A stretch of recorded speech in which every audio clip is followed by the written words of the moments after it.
Hey, welcome back to Cobb's Q. Hey, today we're going to do something a little different than I normally do.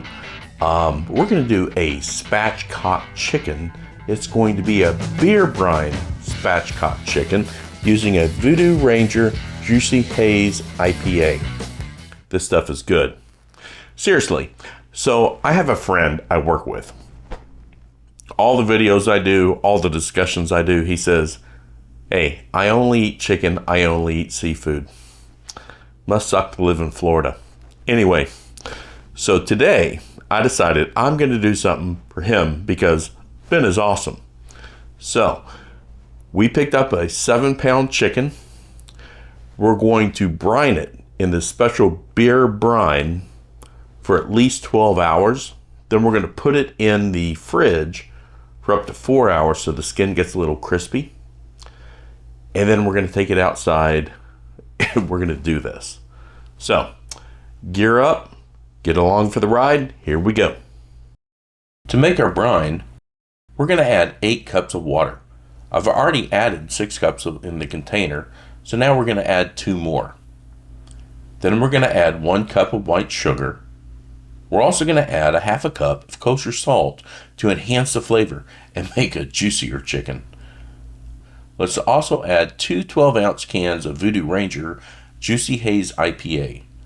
This will add a little extra flavor, and it's one of my favorites. Now let's stir this together for a few minutes to ensure that the sugar and the salt have dissolved and incorporated into the liquid.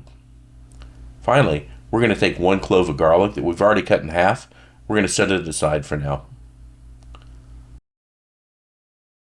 So let's set the brine aside and take our chicken in a 2-gallon Ziploc bag and place the chicken in the bag. Notice I've rolled the top back over itself so I don't get the chicken all over the zip area. So when we close it, it's a clean zip.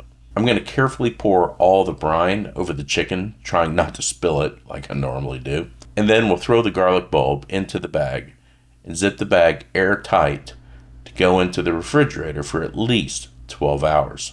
So now that 12 hours have passed, we're going to take the chicken out of the refrigerator, pull it from the bag, draining all the liquid, then we'll wash it off with water.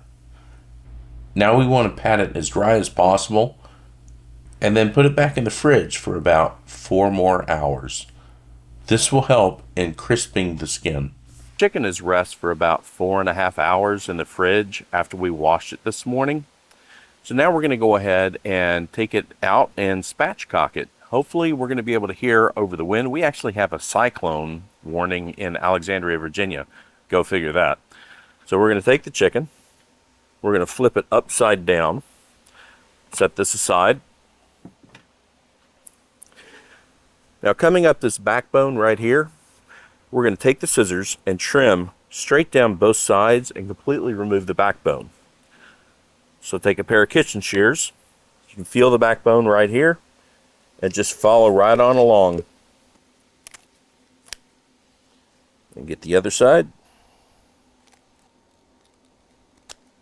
And this is a 7-pound bird, so it's a little tougher. Now right here, and this is kind of hard to see, there's this little bone right here at the breast.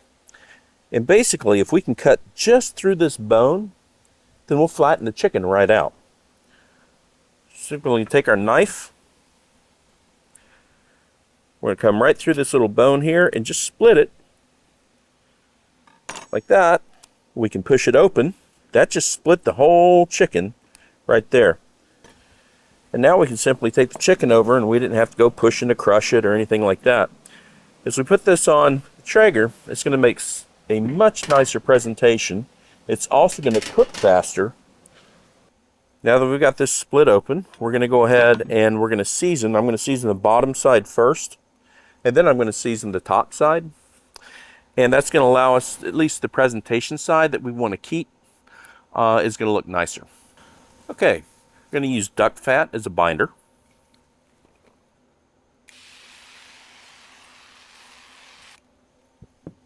And we're going to liberally cover the chicken with our rub. Today, by the way, we are using Chicken Rub Montana Outlaw Barbecue.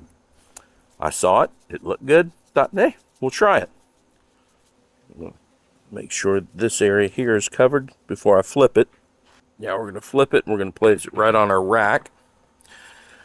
We're going to get the tips of the wings right quick, and then we're going to tuck the tips of the wings back under. It sits flatter.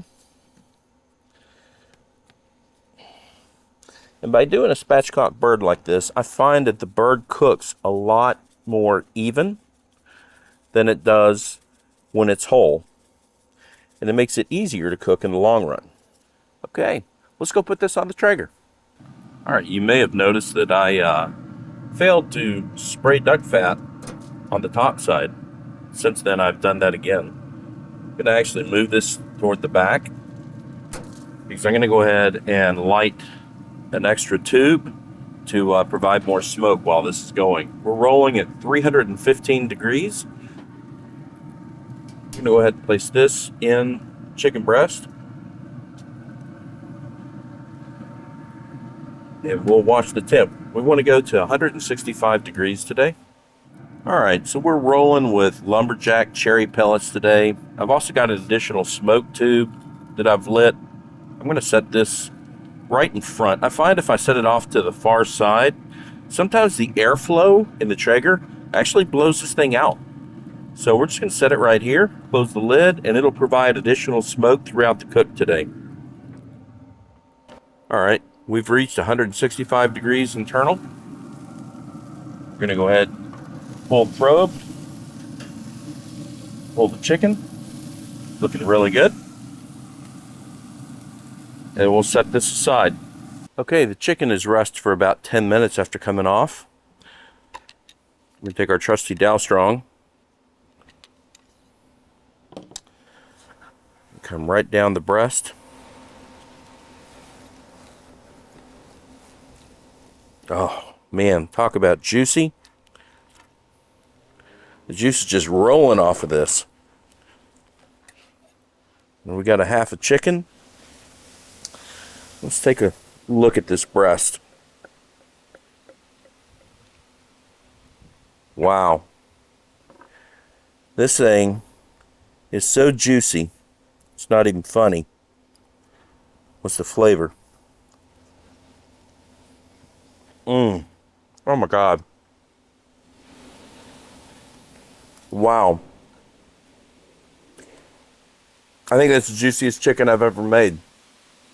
God, that flavor is freaking amazing. Try a little bit. Make sure I get some of the skin this time. God, it is so wet.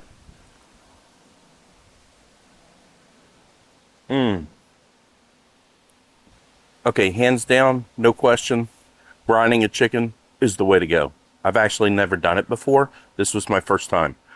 I will never cook a chicken on the Traeger without brining it again. This meat is so juicy, especially for a breast, which is typically the driest part of a bird. That's absolutely incredible. This is the way to do your chicken. Wow. It's freaking amazing.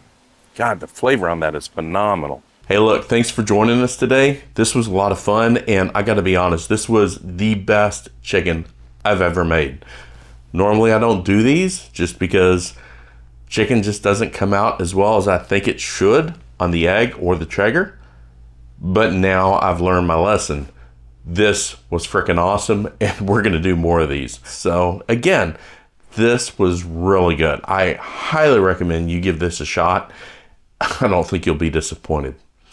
So once again, thanks for joining us today. We hope you like, we hope you subscribe, and I hope you'll take an opportunity to try brining that chicken. If you use the beer, it just adds more flavor, but brine that chicken first. It's so juicy when you're done. It's absolutely amazing and worth the time and effort you put into it. So, once again, thanks for joining us, taking time out of your day to come visit with us. Have a wonderful day.